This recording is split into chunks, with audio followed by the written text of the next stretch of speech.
Mr Deputy, as Premier Baird and his coalition government continue to trash local democracy, removing planning powers from residents, supersising councils, prioritising developer need over community need, questions are rightly being asked about his agenda. Is this something that he fundamentally believes in, or is he just a puppet on someone's string? And if so, who is the puppet master? Well, we thought we'd take a look at the Property Council's New South Wales priorities for 2016.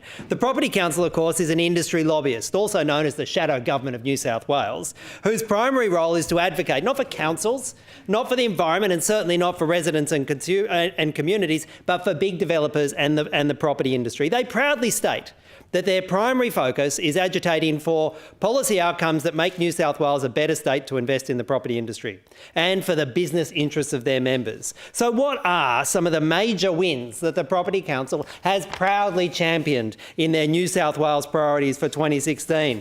Well, they look awfully like the entire government, the Baird government agenda. The first thing they say is they champion the results on amalgamations, or 21st century councils, as they say. They say for over a decade they've called on the Baird government to undertake reform to modernise local government by creating stronger, larger councils. What did they get? Well, they got the New South Wales government announced plans, just as the Property Council asked them to amalgamate councils and reduce councils from 109 to 87 in the regions and from 43 to 25 in Sydney. Property Council asks, Mike Baird delivers. They also wanted massive privatisation. They campaigned, in their own words, for New South Wales to undertake a long-term lease of residual energy assets. What did they get? Well, they champion it. What we got, they say, the New South Wales government is to lease 49% of the electricity transmission network. They ask, Baird delivers. They also wanted to centralise and have undemocratic planning. They wanted a Greater Sydney Commission, in their words. What we did, we pushed for the creation of an agency called the Greater Sydney Commission.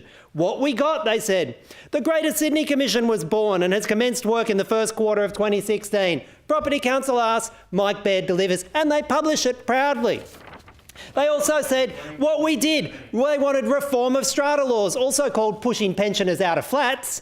And they said we advocated for the reform of strata laws and the introduction of a fair and reasonable threshold for terminating strata schemes. What we got, strata laws have been amended to introduce a 75% approval to terminate and renew a strata scheme. Who is the government here? Doesn't look like it's Mike Baird. It looks like the puppet master is the Property Council. What they want, that's what they get. They also said they wanted a review of planning regulation. What we did, they said. We called for a review of all SEPs to unclog roadblocks at a development assessment stage and promote growth and density. What we got, they said, a full and comprehensive review of all 60 SEPs commenced in 2015 with a review of 16 SEPs now complete. They asked, Mike Baird delivers on a platter.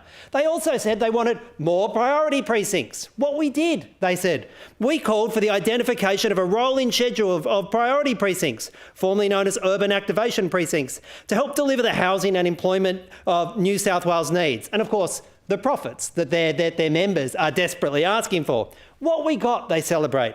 The government's A Plan for Growing Sydney includes a goal to deliver more housing supply alongside urban renewal by rolling out additional precincts around train stations in the inner west, northwest, southwest. New priority precincts announced include Glenfield, Carter Street, Lidcombe, Arncliffe, Banksia, Showground Station and Ingleside. If you live in one of those communities, let's be clear.